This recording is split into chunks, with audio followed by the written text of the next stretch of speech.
Hello viewers, আপনারা দেখছেন take Bangla tutorial আর আমি দিলীপ চন্দ্র বর্মন আছি আপনাদের সাথে।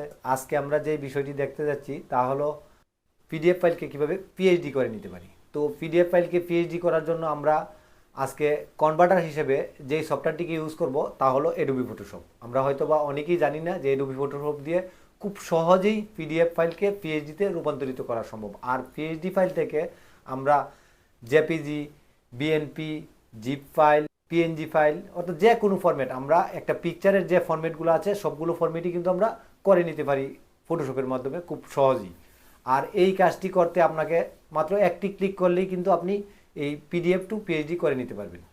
তো আশা করছি আমার সম্পূর্ণ ভিডিওটি দেখবেন। আর যদি আপনি আমাদের চ্যানেলে নতুন হয়ে থাকেন তো অবশ্যই চ্যানেলটি সাবস্ক্রাইব করে পাশে থাকা বেল বাটনটি চেপে দেবেন পরবর্তী নোটিফিকেশনের জন্য। তো ধন্যবাদ ভিউয়ার্স, চলুন আমরা স্ক্রিনে দেখে নিই কীভাবে পিডিএফ থেকে পিএইচডি করা যায়। তারপর এই যে ইউনিট 6 যেটা আছে, প্রায় 32টি পেপার আছে, এই যে 32টি পেজ আছে পিডিএফ পেজ। আমি এই টোটাল পেজগুলোকে কিন্তু আজকে আপনাদের সাথে ইমেজ আকারে করে দেখাবো, কিভাবে ছবি আকারে এক একটা পেজ ছবির মতো হয়ে যাবে A4 সাইজ। তো এই 32টা পেজ কিন্তু এক ক্লিকের মাধ্যমেই 32টা ছবি হয়ে যাবে। তখন আমি যে কোনো ফরম্যাটে নিতে চাই ছবির সেম অন্য ফরম্যাট করে নিতে পারবো। ফটোশপ দিয়ে করব, এটি অনেকভাবেই করা যায়, কিন্তু আমি ফটোশপ দিয়ে করার যে কাজটি আছে ওইটি হয়তো বা সবাই জানে না। তো আমি চেষ্টা করব যারা জানে না টোটালি প্রসেসটি খুব সহজভাবে দেখানোর চেষ্টা করেছি আপনাদেরকে। আপনারা দেখতেই পাচ্ছেন যে আমি অ্যাডোবি ফটোশপ 7.0 সফটওয়্যারটি ওপেন করে রেখেছি। শুরুতেই যে কাজটি করব, তো আমি শুরুতেই ফাইলে চলে আসব। ফাইলে চলে আসার পর ফাইল থেকে আমি একদম অটোমেট অপশনে আসব। অটোমেটে আসার পর আমি চলে আসব মাল্টিপেজ পিএইচডি টু পিডিএফে। এইটাতে ক্লিক করার পর এই ধরনের একটি উইন্ডো আসবে আপনার কাছে।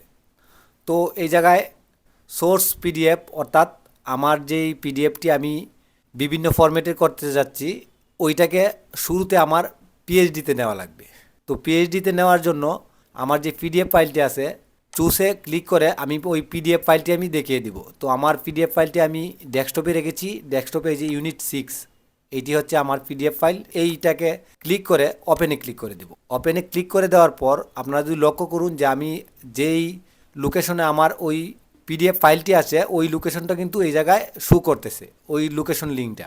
তো সোর্স পিডিএফের কাজটি শেষ হলো। এইবার আসতে হবে আমার পেজ রেঞ্জে।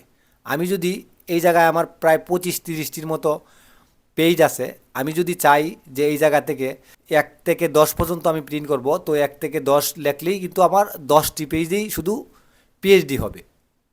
তো আমি যদি চাই যে টোটালটা আমি করব, তো অনেক টিক মার্ক রাখলেই হবে। এটা আপনি যেমন চান, যদি আমি 2টি পেজ চাই 2টি পেজ করতে পারবো, এতে কোনো সমস্যা নেই। তারপর হচ্ছে আউটপুট অপশন।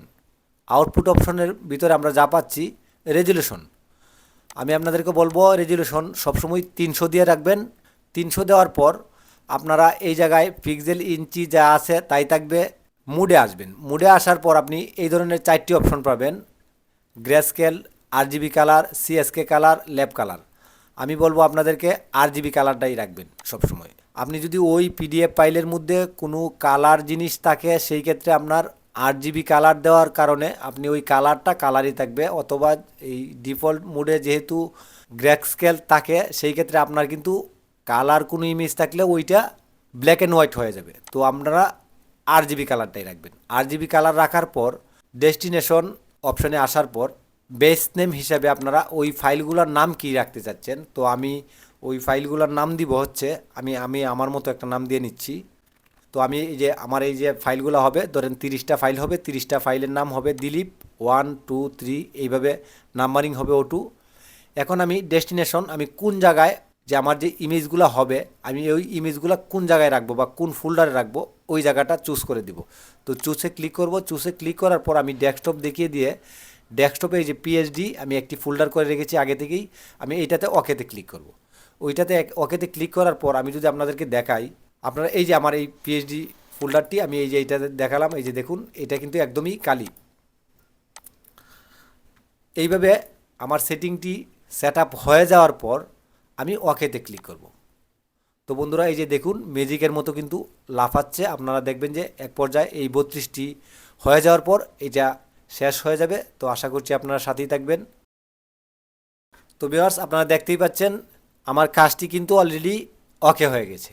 তো আমরা কিভাবে বুঝবো ওকে হয়ে গেছে, আমি এটাকে মিনিমাইজ করে নিব। মিনিমাইজ করে নেওয়ার পর আমি পিএইচডি ফাইলটা খোলার পর এই যে দেখুন আমার কিন্তু এই জায়গায় এই যে দিলীপ 0032 আর এদিকে হচ্ছে একদম 0001 এই জায়গা থেকে 32টি পেজ কিন্তু আমার অলরেডি পিএইচডি ফরম্যাটে হয়ে গেছে। তো আমি যদি একটা পেজ ওপেন করি আমার ফটোশপে, তো ধরুন এই যে আমি আমার একটি পেজ ওপেন করলাম, তো এই ধরনের হয়েছে।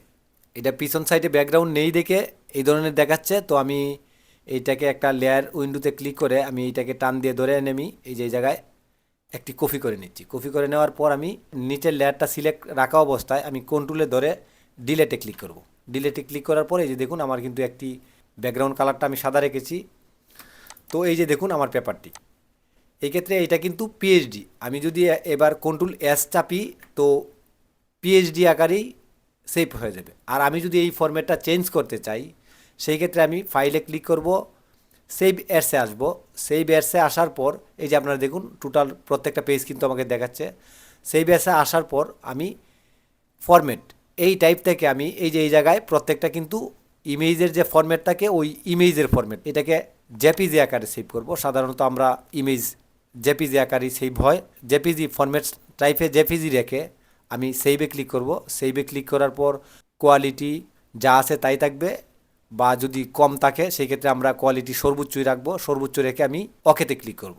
ওকেতে ক্লিক করার পর আমি যদি আবারও মিনিমাইজ করে দেখাই আপনাদের, ওকেতে ক্লিক করার পর আপনারা দেখুন এই যে এই জায়গায় একটা কিন্তু কপি হয়েছে, একটা কপি হয়েছে আর একটা এটা অরিজিনাল ফাইল। আমি এটাতে যদি ডাবল ক্লিক করি আমাকে অ্যাডোবি ফটোশপ 7.0 সফটওয়্যারটিতে সরাসরি নিয়ে আসতেছে। আর আমি যদি এইটাতে ক্লিক করি, এইটাতে ক্লিক করার পর কিন্তু আমার এইটা এই যে একটা জেপিজি ছবি আকারে হয়ে গেছে। তো আশা করছি আপনারা বুঝতে পারছেন, খুব সহজভাবে বিষয়টা তুলে ধরার চেষ্টা করেছি আপনাদের মাঝে। এই যে আমি একটি জেপিজি করেছি আর এইগুলো সবগুলো পিএইচডি।